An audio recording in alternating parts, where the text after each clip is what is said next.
What do you get when you combine mythology, stories from along the Silk Road, and epic fantasy?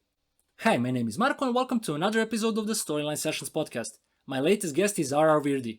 He had an inspiring journey to becoming a two-time Dragon Award finalist and a Nebula Award finalist. He's the author of multiple books, including the urban fantasy series The Grave Report and the acclaimed fantasy novel The First Binding, which is soon getting a sequel called The Doors of Midnight. We discuss the story of his road to recognition, experience with traditional publishing, inspirations and influences, as well as his process of creating his latest work, and many more. So, get comfortable and let's enjoy this week's storyline session with R.R. Virdi.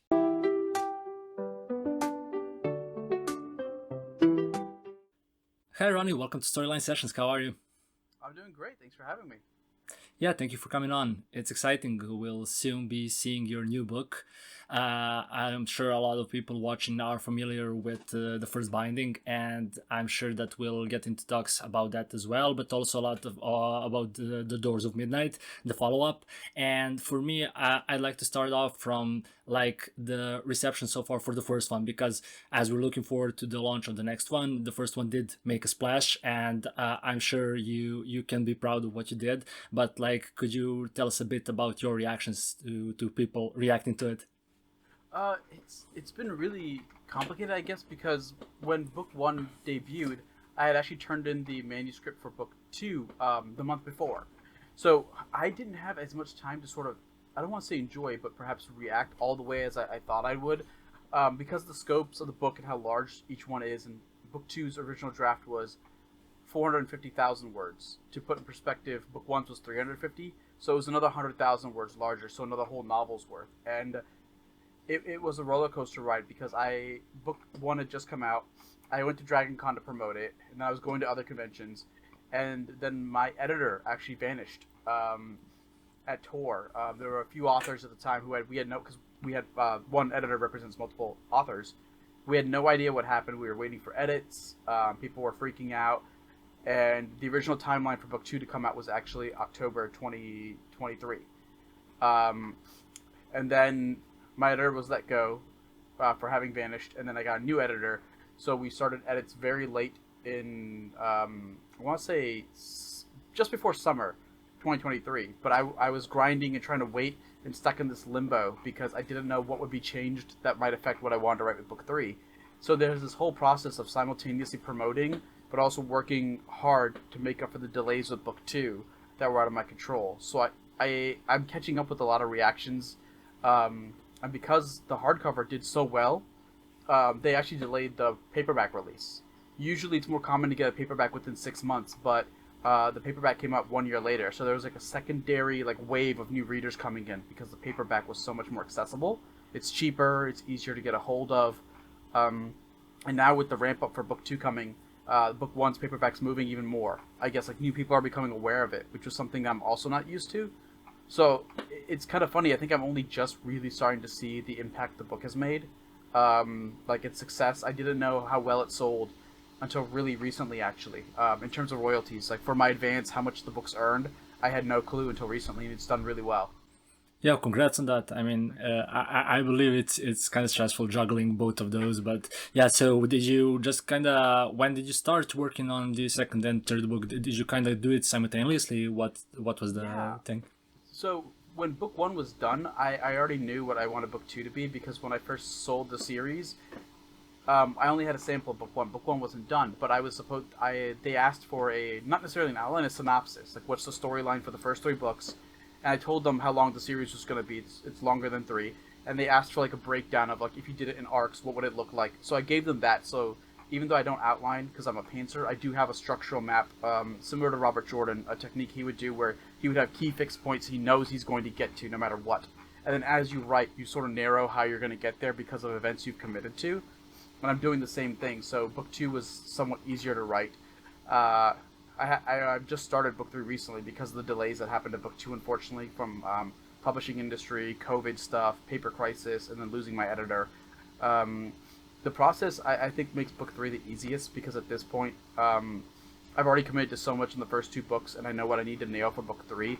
It's more just making sure I do the rest of the research I want, because this series is very heavily inspired in a love letter to comparative storytelling as well as comparative mythology. These are things I personally study. If I had had the money to go to college all the way, I probably would have pursued a PhD in mythology. It's a huge passion of mine, and I just want to make sure I use the mythology the right way while I reinvent it. Because a huge influence of mine is Tolkien, who used a lot of smaller European culture mythology.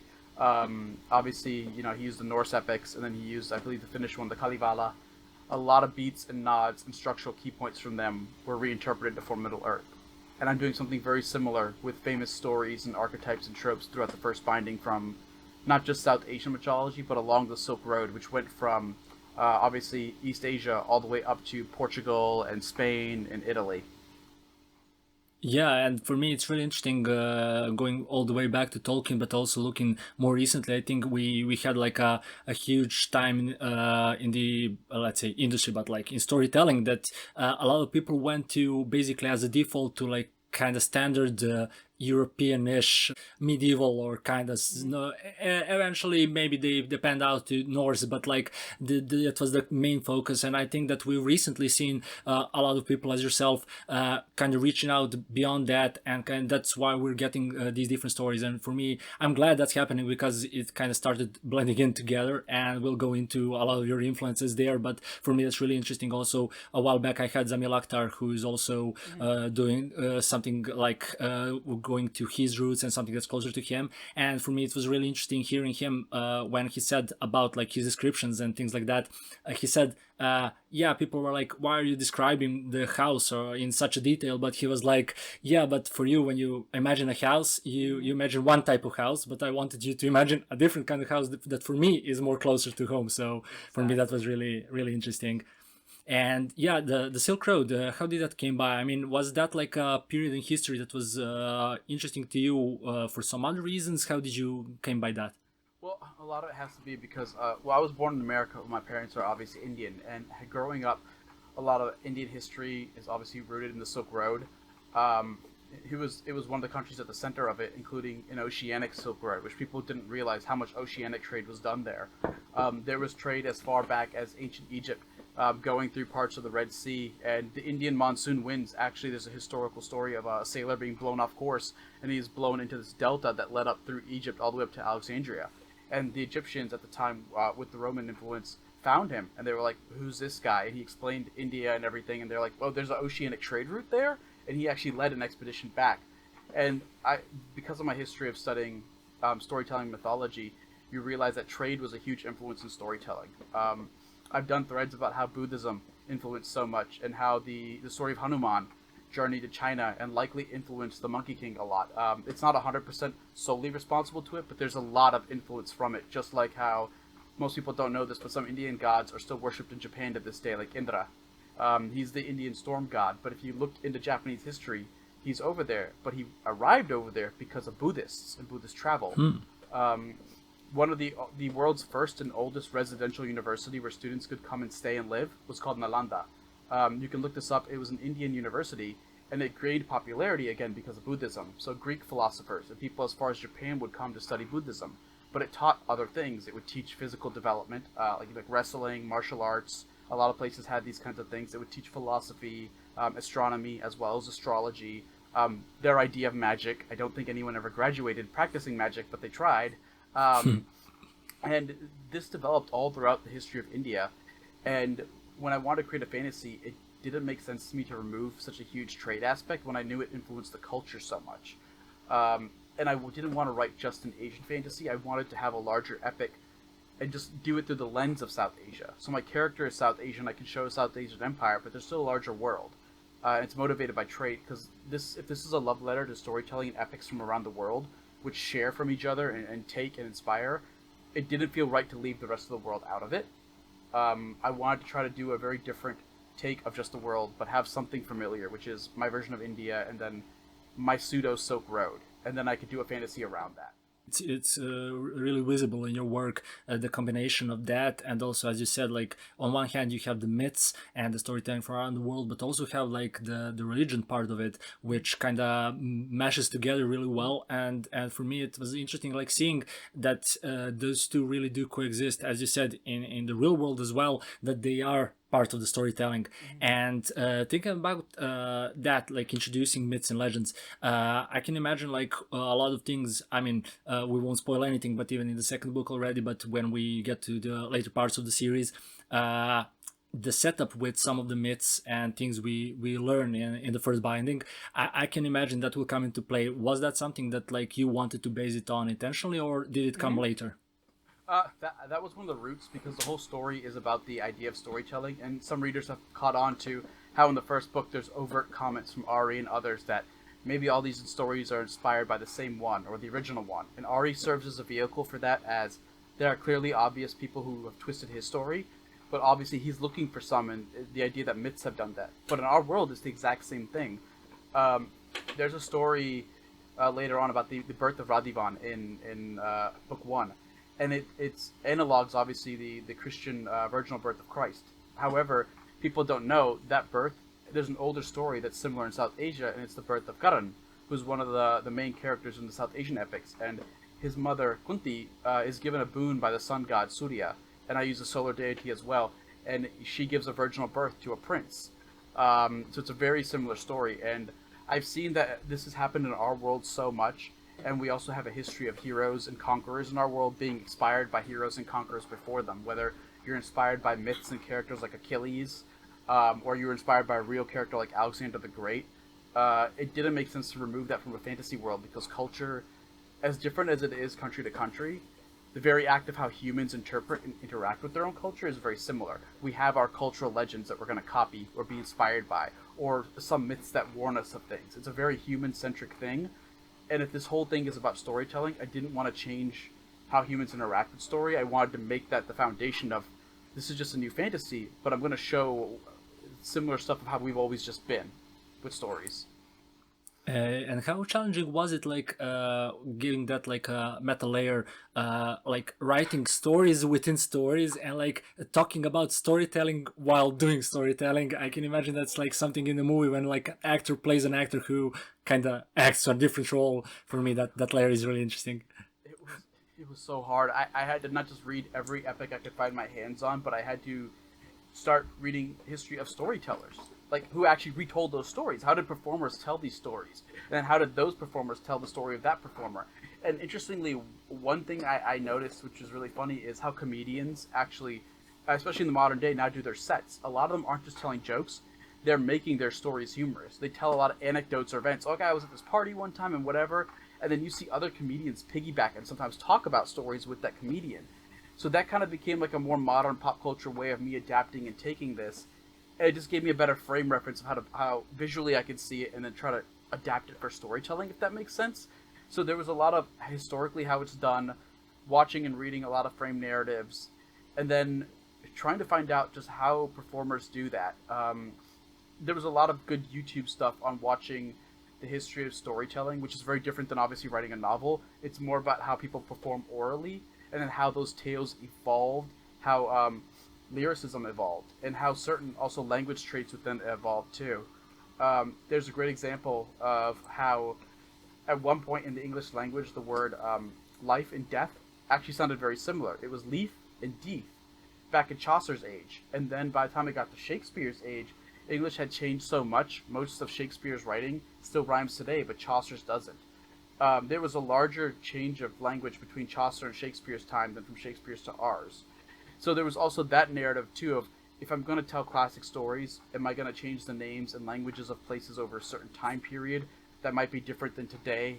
How do I take that into account in the present story, or even Ari's past versus the past of some legends, and then make sure there's enough clues for things to add up, or there's consistency? And it required a lot of free writing. I don't outline, but every story that actually exists in the novels, that's what I actually had to write out by hand first.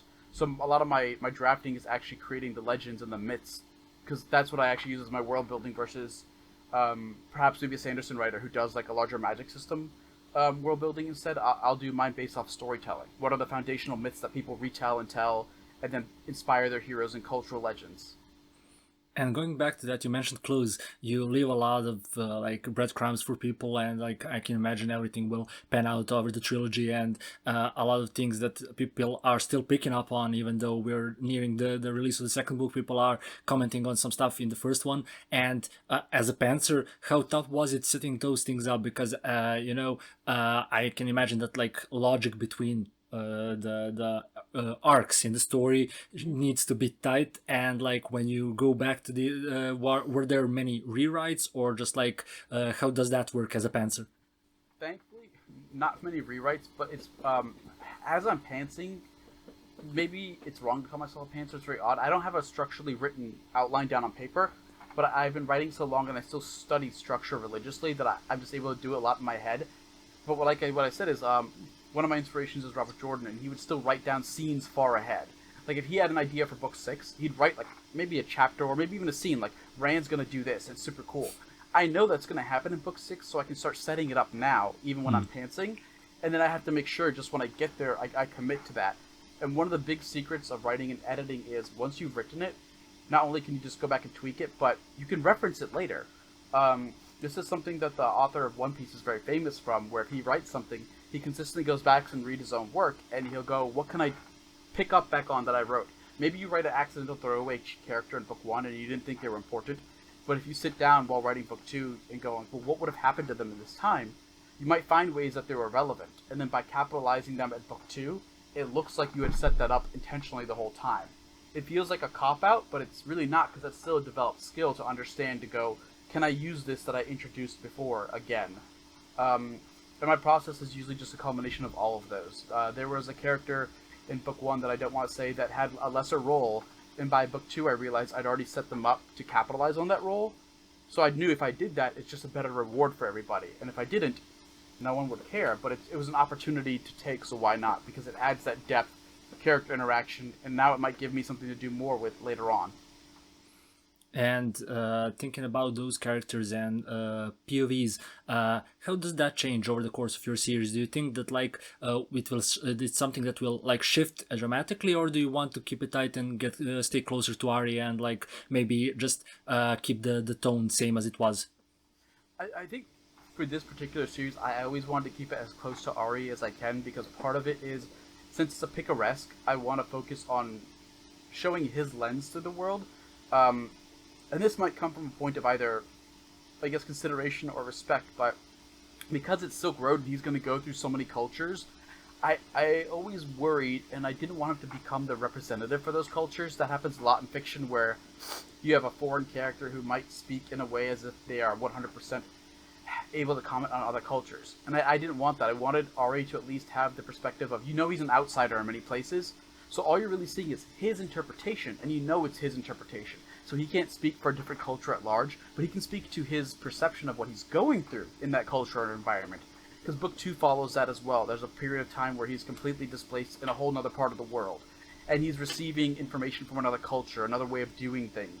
And it's not Etania, which we've already been introduced to, and it's not his home, the Moat of the Empire. So he's really a fish out of water. And keeping it close to his POV means that you can sort of keep that lens of, he's a foreigner, he's an outsider, he still doesn't know everything, so even as the audience, be really careful what you assume is a larger truth, or this is the way everyone does something in this part of the world. It's just what he's experiencing, and that's he's gonna have to internalize and build off of that for better or worse.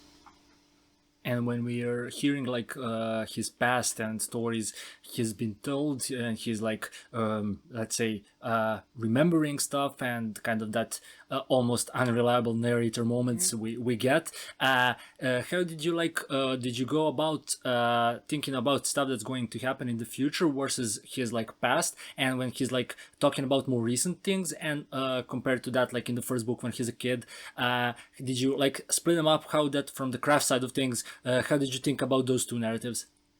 I kind of thought about it in terms of there's a really great, I don't remember the lines exactly, but of the character Lug, who's from European mythology, Celtic, Irish, and I remember reading where there's a little passage where he kind of introduces himself, and this is something done by a lot of heroes throughout mythology, but also more modern fiction. In fact, you might have heard of like how in a lot of even anime or fiction, there's a character where if you're about to duel or kill somebody, it's like, who are you? Give me your name and your deeds so I know who I'm really killing. Am I wasting my time? Like, who have you beaten? What have you done? What have you accomplished?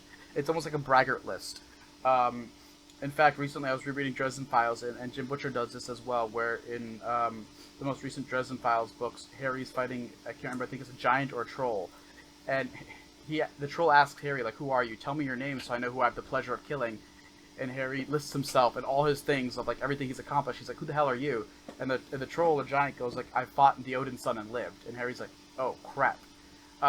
So what I created for Ari was almost like this bragging list. What are things that he's accomplished? And then I know what I can use to sort of set him up in the future and go, the past story in some way has to lead up to either fulfilling that, subverting it because we know he's an unreliable narrator, or commenting it in some way. And that sort of became like a loose skeletal outline because it's given me little legends to fulfill. So instead of plot points, a lot of the story is fulfilling Ari's claims, or subverting them, or showing how he fell short of them.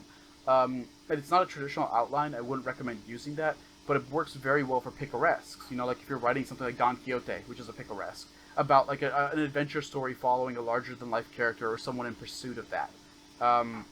So what I did for Ari originally in the two past timelines was, who is he seen as in the world today, whether he shares that with you or by the world? And what did he accomplish or believe he accomplished or says in the past? And if you have these two contrasting or similar lists, it sort of gives you little checklists of what to hit off and build story points to. And if you do it right, you get what is, if not a climax, you can at least get an emotional catharsis, which is something romance does really well, where you don't have to have a big action scene, but you do something that you built up so emotionally over the novel, it's really fulfilling to get to that point. Yeah, for sure. I get what you're saying, and for me, it's also interesting. When I read the introduction to the second book, I had this like moment when I reread it and like thinking about his lies, because that's like an emphasis on that. And for me, it was like putting the first one in a different context almost. I was like, okay, are we going to get something that's like twisted around from the first one? And I think that you can get that from that, as you said, and it's really a good point. I also listened a while back to a writer who said like he also doesn't like plot it all the way. He gets those points, as you mentioned, because it's an interesting thing. He said if you plot it all the way through and then you need to get just in to tie it all up, you're an employee of your former self, and it's you're left all the fun work in that place, and you're just like, now I'm doing the chores. So for me, that makes a lot of sense, especially for a story like this. 100%. And I don't know, I don't want to comment for other people, it might be a mental health thing, but for me it definitely is, because I have ADHD. So I know what I'm motivated by, and I'm motivated by the new and the exciting. So if I did leave it too rigid, I wouldn't have motivation to finish books. In fact, when I started, I was an outliner because I thought you had to. I never finished an outline novel in my life because I was like, oh, I already know it all. And halfway through every book, I just stopped. I don't even know why I got bored. And the second I pantsed, I started finishing every book. Every single book I ever wrote, I've been able to finish pantsing. And do you still manage to surprise yourself? Oh, absolutely. The first book had so many surprise twists, even though I was using certain mythology. I was like, do I really want to commit to this? And when I thought yes, I had to go back and go, well, why? And then I realized, oh, I can use this as a commentary for shared storytelling. I can use this as a commentary for comparative mythology. I can use this as a commentary for this trope, or this beat, or this archetype. And then it became more meta-referential as I was writing it, and that became really, really like satisfying to see. Because the whole point of Ari's life and his adventures and his commentary is searching for stories, talking about stories, inspiring one another, commenting that they all come from the same source. And then I studied Proto-Indo-European mythology and how much that influenced from the names of gods and cultures, and some of the stuff we talked about shared gods. The series sort of became a giant love letter to that, what human nature in sharing stories. And then Ari became, in effect, a proto-hero, replicating a lot of stories from our world, and then within the context of his own world, even though I'm using mythology and fiction from ours to write that. So it became like a conversation piece within its own self, as well as within the history of storytelling. And that like completely changed how I looked at it as I was writing it, and it made it more fun for me to even like bleed in more mythology and center even more on storytelling. Yeah, for sure. And when you mentioned also like the urban fantasy and things like that, and a lot of things that are influencing you, and some of the things you worked on before aren't traditionally like high fantasy or epic fantasy or stuff like that. And how did that play in, like when you approach something like these books? How does your approach differ? Like, what do you take from those things before, from sci-fi, from urban fantasy, and what is kind of like when you write a book as The Doors of Midnight? Do you like try to forget those things that you use there as a mechanism, or how is it the process for you then? Uh, Fortunately, because of my love of urban fantasy, which also comes from mythology, I was able to take a lot of what I did with the Grave Report specifically, because that was inspired by both the Dresden Files as well as a TV show called Supernatural. And something I loved about that show was it would take mythology, but it would twist how it worked. Like, you would take characters you know, but they readapted how they work in that world. And they were close enough to be familiar, but unique and different. And when I saw that, I always loved that technique, and what I wanted to do was something similar. And like what I said what Tolkien did, where he took very European myths, and he just sort of reinterpreted them for Middle Earth, but then he also added it to be more quintessentially British than perhaps Norse, perhaps more than Finnish, too. And I wanted to do the same thing, so I took some of my urban fantasy skills and how I approached mythology, and keeping it similar enough to be accessible, but also maybe going harder in terms of how am I showing it to be different, what are the evolution or tweaks here. And while my structure for the novel is different than my urban fantasy, I still believe in something that I learned from Jim Butcher, which was, again, the catharsis point. Understanding how to hit that, where everything you write is a promise and a build up to that moment. And it doesn't have to, again, be the action climax. Like, there's a sort of arguable climax in book 1, the first binding, where Ari's on top of a mountain and he has an epic scene. But then after that, there's an emotional catharsis where he's back at school and he fulfills one of his legends, which I don't know if I can spoiler that because the book's really old at this point now, or old enough. But he fulfills something that he promised to do, because earlier on in the book, he actually says he wanted to chase his own legend, he wanted to follow in the footsteps of Brahm, and he wanted to bind fire. That's no different than use the Force, Luke. We're introduced very early on to Luke learning about this mystical force. It's in his bloodline. His father had it, that he might be able to learn, and then he pursues it, and then for like maybe like the third act of the movie, he doesn't really do much with it when he's on the Death Star, right? It's Obi-Wan who's carrying it there. He fights Vader, and Luke has that loss, and then he goes back to being a pilot. But his culmination of his story arc in the first one is finally getting to the end, and it's use the Force. That's the emotional catharsis. He does that whole, like, okay, I'll trust it this time, and puts away the targeting computer, and then the reward is he makes the unsinkable shot where he blows up the Death Star. That's a combination of both. He gets the emotion of using the Force, and he still has a cool action scene. In the first book, I broke it up. I wanted 2 separate acts. One that represented the physical, which was his whole scene on the mountain, and was more action-y, and then one that was like a payoff for the promise of what Ari's really chasing, which is this magic, this ethereal force and legend. And that also still comes from the urban fantasy, even if the structure of the book until then is very different. That makes a lot of sense, and it's like when you lay it out, like hearing that, it's really interesting, because I think that a lot of people aren't sure how to mix those things, and people are, I mean, I don't like to categorize things strictly by genre, but I know that a lot of people, it's easier for them to kind of grasp it. But speaking of genre, I think that you also talked a lot about that in some of your other interviews. But like writing to genre and writing to market, I think that like you, as someone who has like experience with self-publishing, the trad publishing, and writing in multiple genres, what was so far in your career like a takeaway when we discuss writing stories that like are important to you, but also find that balance with something that readers want to see? Oh man, I think that's hard, and I think in some ways I'm still struggling because the market's always adapting, and this is true indie and traditional. Indie, you might have more chance of writing to market and trend because you can write and publish faster, but those changed overnight too. And the fact of cozy fantasy that started indie, or Travis Baldry, who self-published Legends of Lattes and blew it up, and now indies have been doing it fast, and traditional's been acquiring it. But I don't know how fast those trends will last in either market, because more than ever we can publish faster and more now, which means you can oversaturate faster than ever now.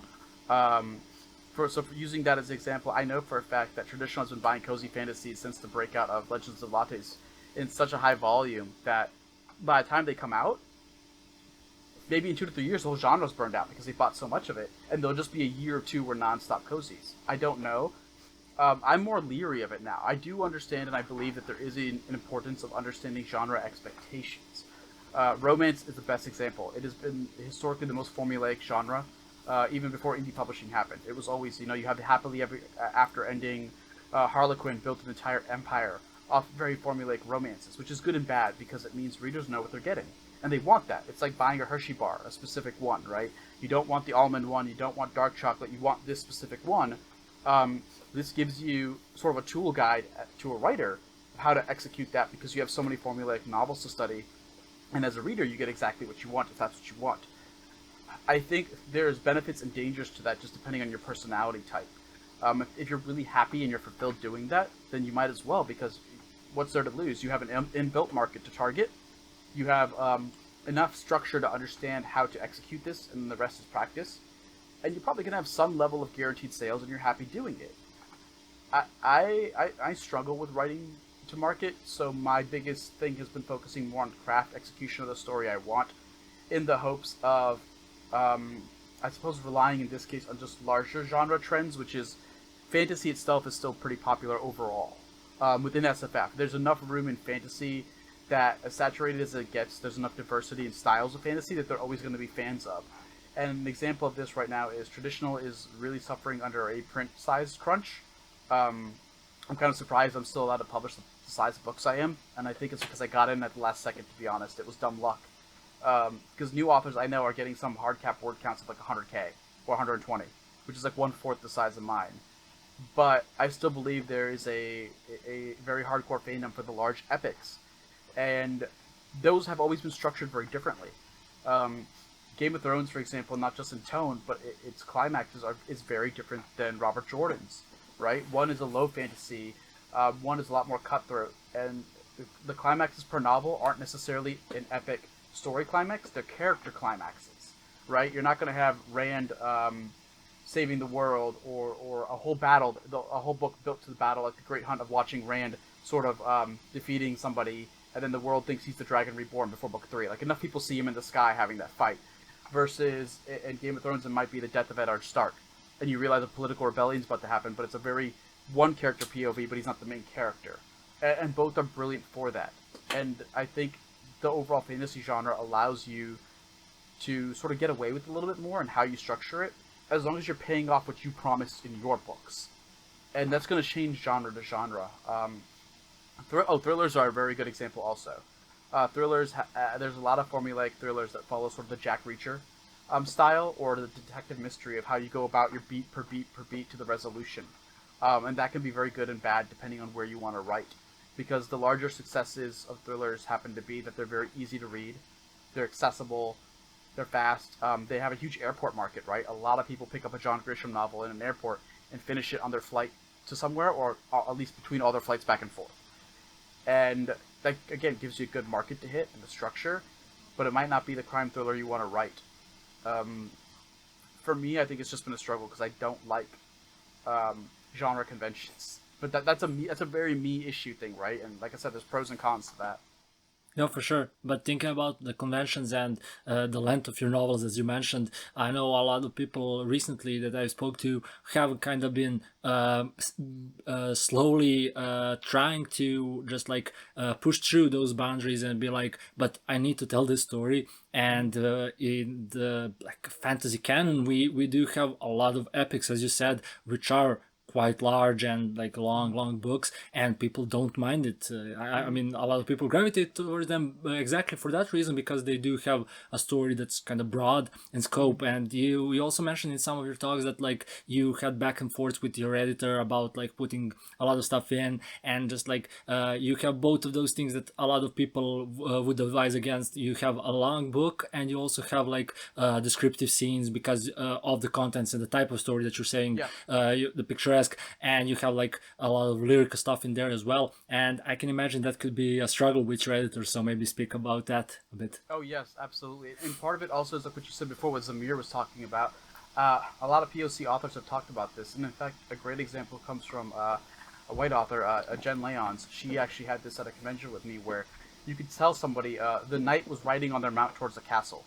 And if you say that, they have a very typical, okay, it's a male knight on a horse riding to a European castle. But you never said that. It could absolutely be an Asian knight wearing their armor on a fantastical beast riding to a castle looks more like an Indian temple, for example. And but there's so much of a certain kind of fantasy that it becomes easy to take it for granted what somebody means.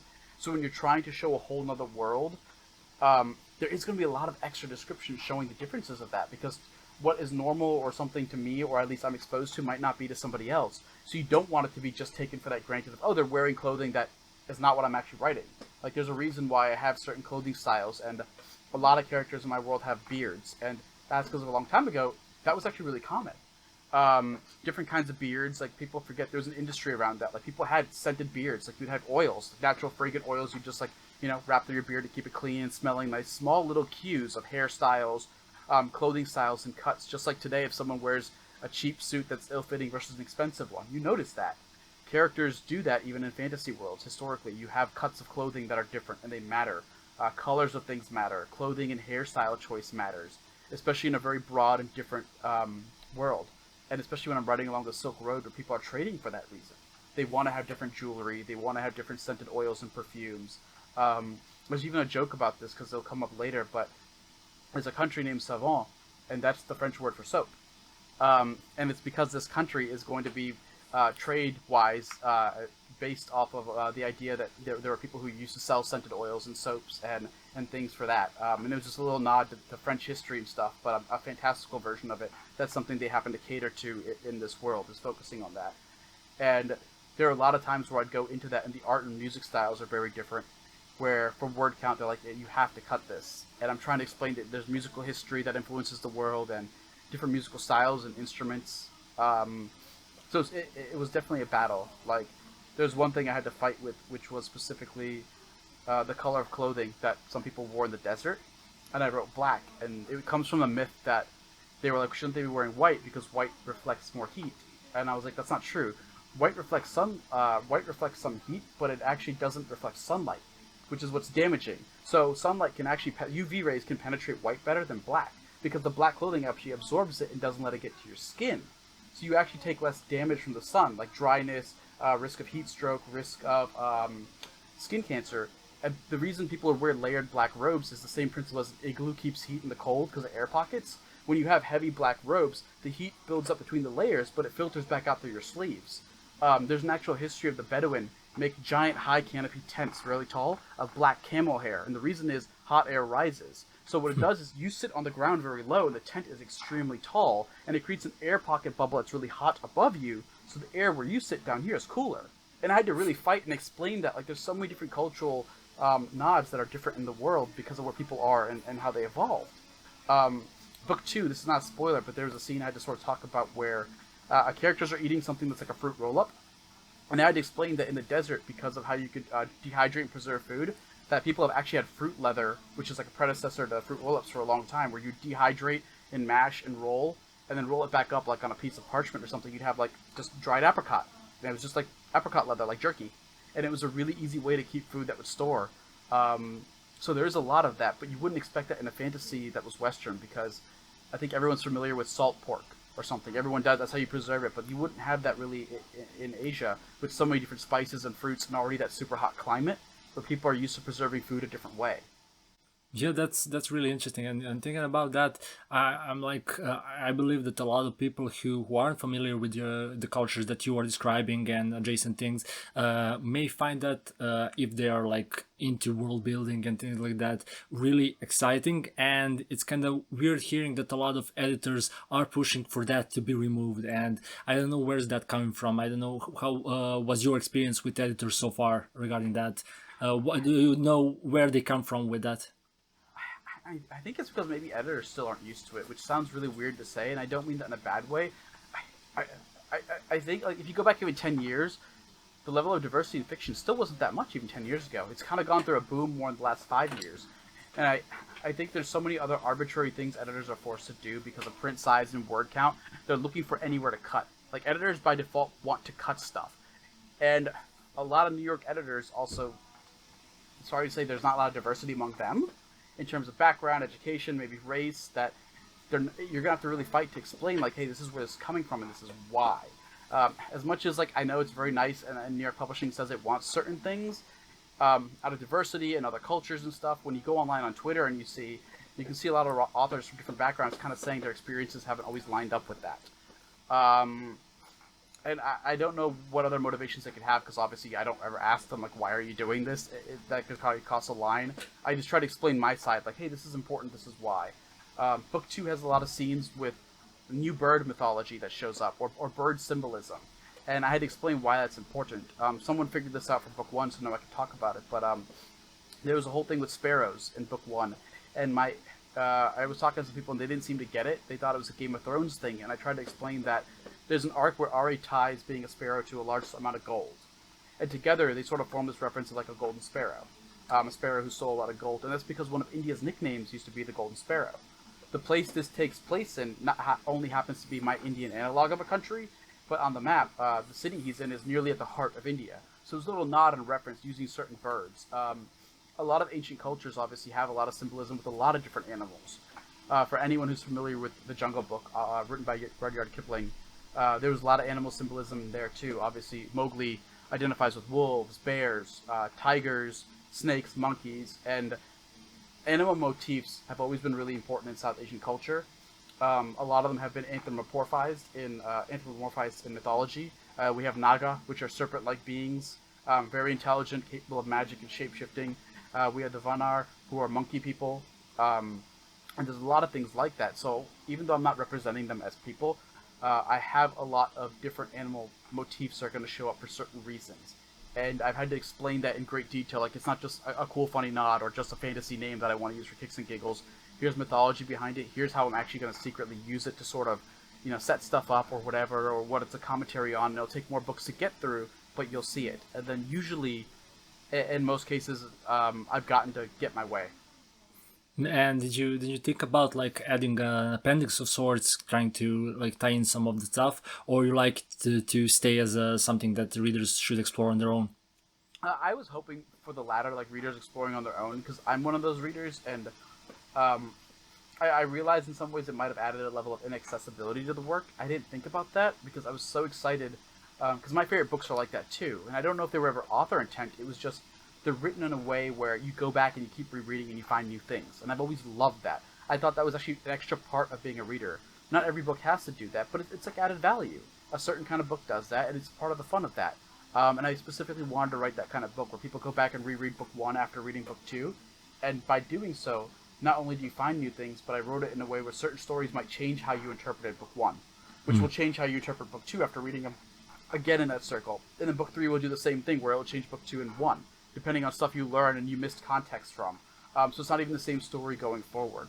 And I just really appreciate those kinds of readers because I'm finding them. There was a certain section which I can now talk about because I've seen some reviews where people have found it. It's Chapter 10, Brahm, which is Ari reading an epic story to one of his childhood friends. And it's narrated with some normalized prose and then verse. There's rhyming couplets and quatrains all throughout it. And someone found out if you delete the normal prose and you leave all the rhyming couplets and quatrains, the entire chapter becomes a perfect epic poem. It can survive without the normal prose. And my editors didn't even find that one. That was written on purpose as sort of a love letter to a certain structure where a lot of the old epics were written as an epic poem originally. And later people started translating and normalizing them and adding normalized prose. And I wanted to create that too because it's just important in the context of that world for authenticity as much as it is for the readers to get that little nesting story for their entertainment. But you don't have to do that if you don't want or didn't know to. Like, it still works without doing that extra step. So I wanted the novel to have at least a present and past accessible story, and then layers of stuff that hopefully, if you are the kind of person who wants to go back and look for stuff, there's stuff to find which will hopefully enrich the experience even more for you. Yeah, for me it's also interesting seeing the pictures in the background of the map for the first book. Oh, that yes. you have those, and that's like something that you also can easily miss on a glance.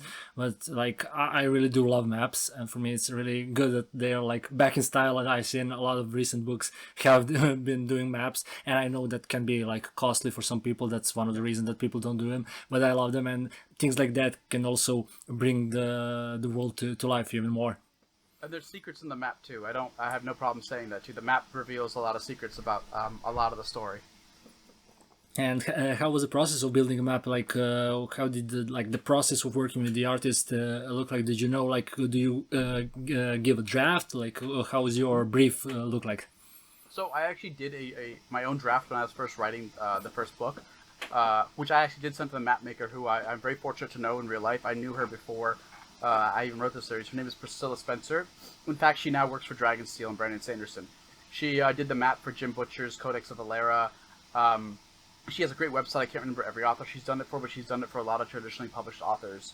And now she's Team Sanderson. And working with her was an absolute delight. I was able to show her my draft, what I wanted, my influences of how cultures looked, and we talked personally in direct messages every day. So it was a great process to refine it, and she took my ideas and was able to raise them even further of how to include certain secrets and stuff in art references that I never even thought about. It was actually her idea to make the map more sepia-toned and make it look like that very ancient style, which I thought was extremely beautiful, and it added a different layer to it. And it was her idea to actually show the Golden Road, because I had the path. I never thought about sharing that with the reader, to be honest. It was just in my mind, so I had it for distance and location and the roads, and then she actually took it when I just showed her just so she understood, and she overlaid it into the actual world, so now you have all the trade routes, at least by land, which added a different depth, I think, because it's such a trade and traveling story-based story as well. Yeah, for sure. I believe that like the visual aspect of it, and also your covers, which I really love, by the way. Oh, thank you. That they do make it come to life. Of course, you don't want to make it like a graphic novel. You wrote a book, but still, I think those things really add to the atmosphere and like help the reader. And I see that like a lot of people also who are fortunate enough to do the deluxe editions of their work also include some illustrations as well. And you, as you said, you're like at the beginning, you have your hardbacks, which were really like hitting with people, but also the paperbacks that are more accessible. But have you thought about, or is it still early in the series to think about like those maybe even more like broad editions with illustrations and more things in them? I've always wanted to, believe it or not. I've talked to certain artists, and I have just for my own passion, like certain layouts of what it would look like. Unfortunately, and I wasn't aware of this when I signed the contract. So my publishers have the special edition rights. I actually don't. So it's going to be up to them for the first 3 books. I don't know how it works with getting them back, so one day I could do it. In other novels of mine, if I do self-published stuff in the future in fantasy with new publishers, I'm definitely going to make it a point to keep those, because if publishers aren't using them, I don't see the point in sitting on them. And I believe in what Sanderson's doing, which is what is just a great nod not only to readers but just the book-loving culture, is that people genuinely want books to also be works of art and collectibles. I don't know any reader who doesn't appreciate these beautiful special editions, even regardless of their cost. Even just looking at them, the labor of love that goes into them, it's an added value. And book collectors are exactly that. They're book collectors, right? They're gonna spend money on that. They're not book collectors who also go below like $1,000 or something, or on something else. If books are their thing, that's what they're gonna spend on. And I believe in giving them that added value for a series they really love. So I do hope I get to do it someday in the future with other works of mine, and hopefully Tales of Tremaine will get some other special editions. I have been fortunate in that both Goldsboro and the Broken Binding have been doing their versions of the special editions for launch editions. And working with your publisher, for me it's interesting because a lot of people I talk with on storyline sessions are self-published, and like from your side of things, how is your experience so far, and what do you think like, going forward, does it have its merits still for you, or like when you, of course, you don't want to bash your publisher, but like thinking about when the trilogy is done, have you thought about like maybe going your separate way? So for me, I'm kind of a problem child in publishing too, because I write really fast for at least the traditional side, because I come from indie. So traditional timelines have kind of hurt me in that non-competes and stuff make it really hard, because I was full-time and I'm working, and this is my income. The delays with book 2 have kind of actually really hurt my income in some ways, even though the book's earning well. It's forced me to consider a lot. Like, I actually started a new pen name, which is public, and I'm actually selling. I have a crime and thriller novel on submission right now, hopefully to diversify and expand my career. What I'm hoping ideally with this is that book 2 launches really well, which so far early pre-orders seem like it's on a good track, that I can renew Tales of Tremaine with Tor, because this was a larger than 3-book series. It's done in arcs, and I like to hopefully sell books 4, 5, and 6 to them, and continue that relationship, and then hopefully have freedom to try writing other stuff, both traditional and indie. I genuinely believe in the diversity of an author's career, having a foot in both, because I don't know how it is all over across the world, but I want to assume it's gotten harder for everybody. People I've talked to in different countries, from the UK, South Asia, everything. Like, inflation's happening all over the world.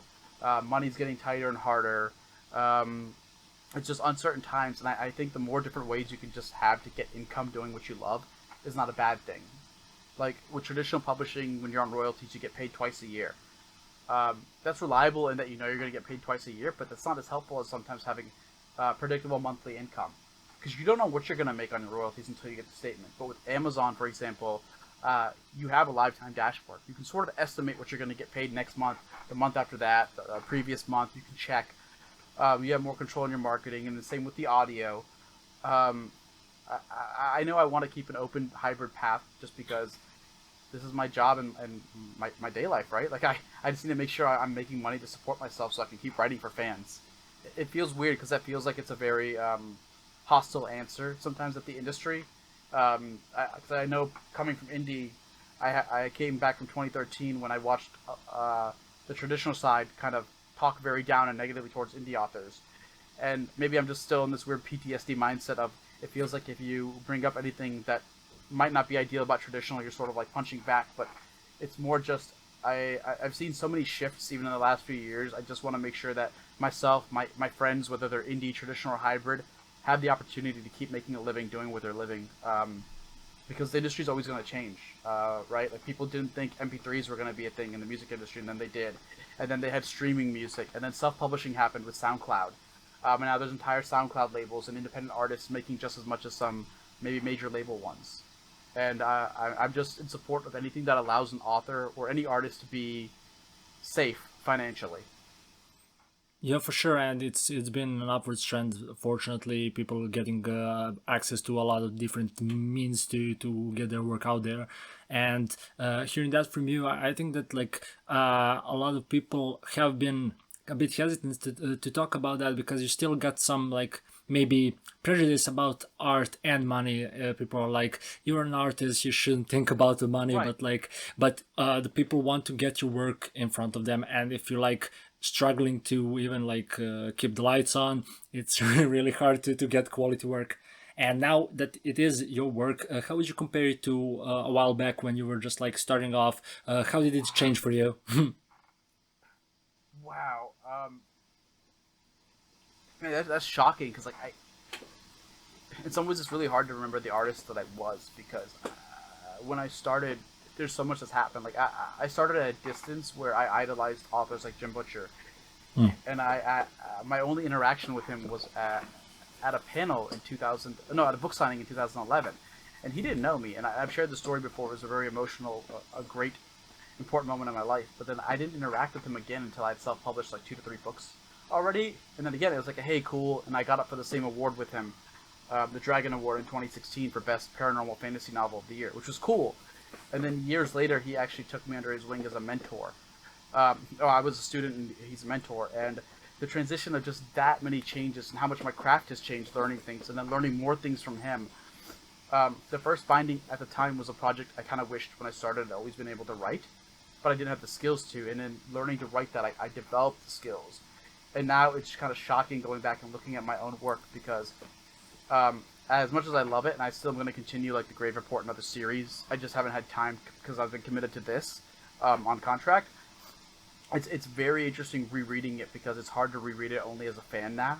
Because when I first wrote it, I was just a fan of the work and what I wanted to create, and now there's so much difference in my craft where I'm like, I could have probably done this and it would have been even better or even cooler.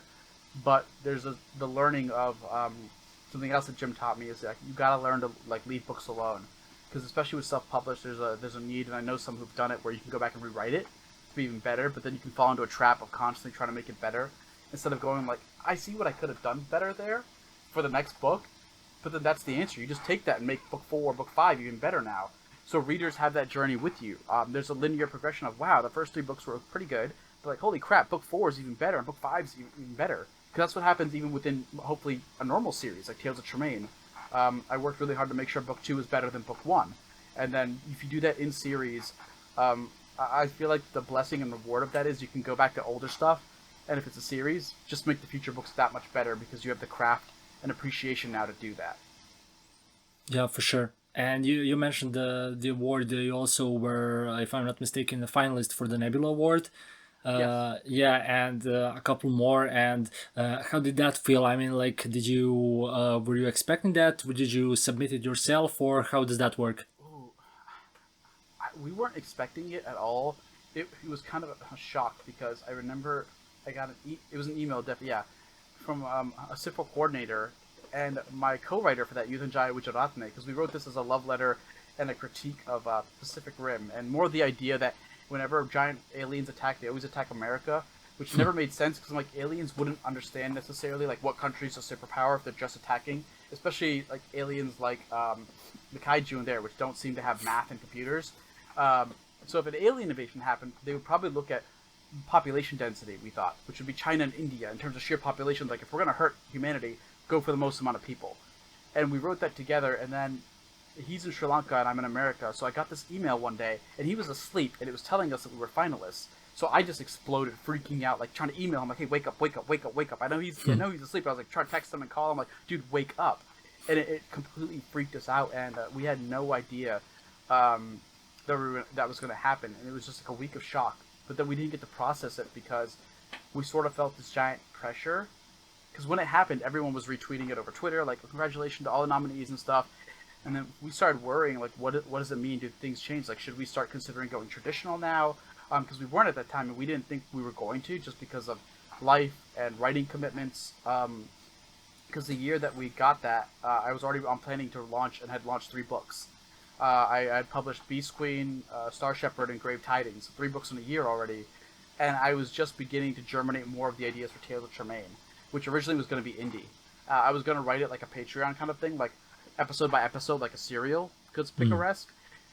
And that year, I don't think I got to enjoy the Nebula at all, really, besides the initial shock, because when we got to the convention, it was so much like networking stuff that we weren't used to being indies. I saw people like doing like handshakes and stuff, like, "Oh, I was in this writing seminar and this writing class," and I just kind of felt like this weird outsider watching this happen. Like everybody knew each other from like different seminars and stuff and whatever, and writing classes, and I didn't know many people. And it was kind of overwhelming. And then I bumped into all these agents there, including one who would eventually become mine, and they were sort of like approaching me, which I wasn't used to. And then that felt like it put more pressure on, because I was working on projects to sell and everything, and that was the year that led to the sale of Tales of Tremaine. So my history with awards has been really, really weird. Like the first year when I got the Dragon Award nomination, I wasn't able to go to Dragon Con because I didn't know about it. So I found out about the award before Dragon Con.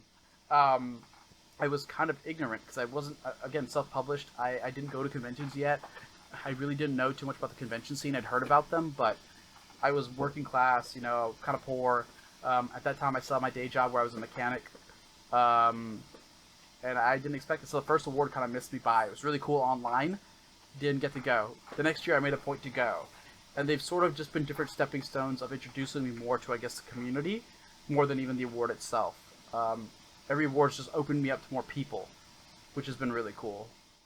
And now, from this perspective, what did you say to someone in your position from those years? How they should approach it? Of course, everybody's path is different, but like some key points you wish you did at that time. I think I wish I'd even. I'm trying to phrase this properly because I don't want to sound dismissive, but it's something a lot of people I've looked up to have sort of told me is, don't worry about the awards and don't let them get to you emotionally. Anyways, even wanting them. Because the nature of awards changes so much, and this might be contentious, but recently it came out, well, what happened with the Hugo Awards. And I was told, like, and this goes back to some of the fears and stuff I've had to struggle with in my life, of what you said, you have to keep the lights on. And they go, I had it reduced really down to, if you want to do this full time and you want to give your readers books, you have to make sure your bills are paid, and awards don't pay bills. That's unfortunately true in anything. There have been Nobel Prize winners who have died, unfortunately, penniless, which is really sad. But it's like an extra mental task, and maybe everyone handles it differently. For me, I just think it doesn't help me mentally thinking about them. It's easier for me if I'm already having to pay bills and stuff and work. to just go, let me just get the work done. Let me just focus on the work, because the only thing I can guarantee is moments like this with you, where I can create the work and then have a discussion with the reader. That's the only thing I'm really promised. I'm not even technically promised the money. Worrying about being promised an award, trying to figure those out and stuff, is so much more mental stress that I could use just going, how do I make book 3 better? And that might not be the best answer for everybody. I just think for me, with what I juggle, how I can focus my mind, my ADHD, reducing my career and my concerns down to something that lets me focus on everything that I need, just keeping it on the work and hoping it sells is probably the best for me, at least. Yeah, that makes a lot of sense. I think that's like a valid point for a lot of people. And speaking of book 3, I know we are just getting to the book 2, but we've danced around a bit. You said that there are arcs you would like to see even to the book 6 or maybe beyond. But what's in it for Ari? Would we see his story end with the trilogy, or could you imagine him going even beyond that? So his story does not end with the trilogy, but there is a really, again, like a catharsis. There's a really good point that, at least with some of the past story and the present, gives you that you realize Ari reaches some point of catharsis. He's achieved something that he needs to achieve, and it sets up the larger story of things he still needs to do. Not to compare, because it's not the exact same kind of story, but I guess a really good example still is The Dragon Reborn. I don't know the truth of everything with the history of the series, because I've heard so many stories from people inside, but it's been said a lot. Originally, it was never supposed to be like a 12-book series. It was supposed to be maybe a trilogy, then 5, and it kept getting bigger and bigger because of the success. But you can see how Dragon Reborn, no matter what, sets up enough of a first 3-book act that it could have ended, in terms of Rand fulfills the prophecy to the world, in terms of at least the dragon has been reborn. The 3rd book is that culmination. He goes through the steps of the audience realizes in book 1 he's the dragon when Moraine says it. Book 2, we see him have the giant battle in the sky that sort of announces the dragon coming back to enough people in the world. By 3, he draws Kalendor. He fulfills the prophecy of, like, now we really know that the dragon is here.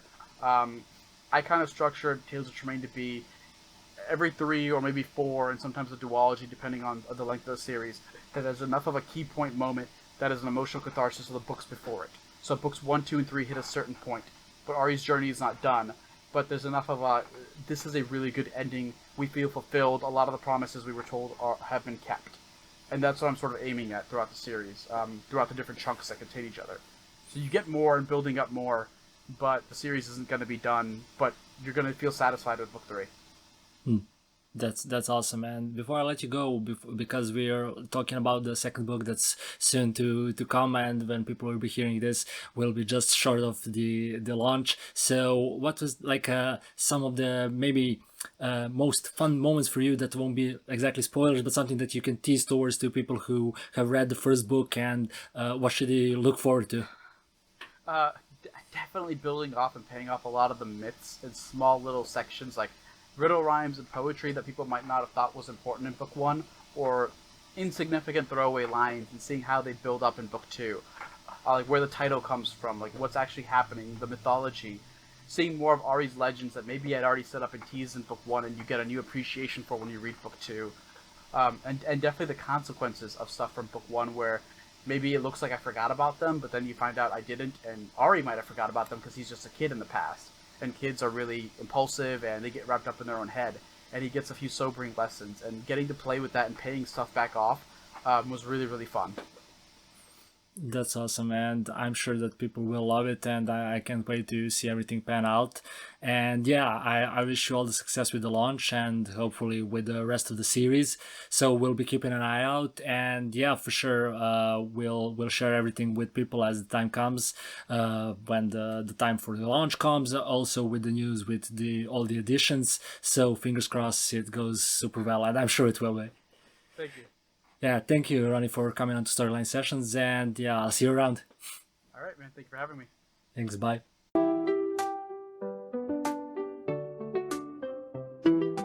Thank you for tuning in to another episode of the Storyline Sessions podcast. I hope you enjoyed it as much as I did. You can find Ronnie and his work using the links below. Also, if you're interested in creative writing and storytelling in any kind of media, keep following the Storyline Sessions, both here and on Instagram. Also, TikTok coming soon. Keep an eye out. My name is Marko Bogdanovic, and I'll see you next time. Keep creating stories.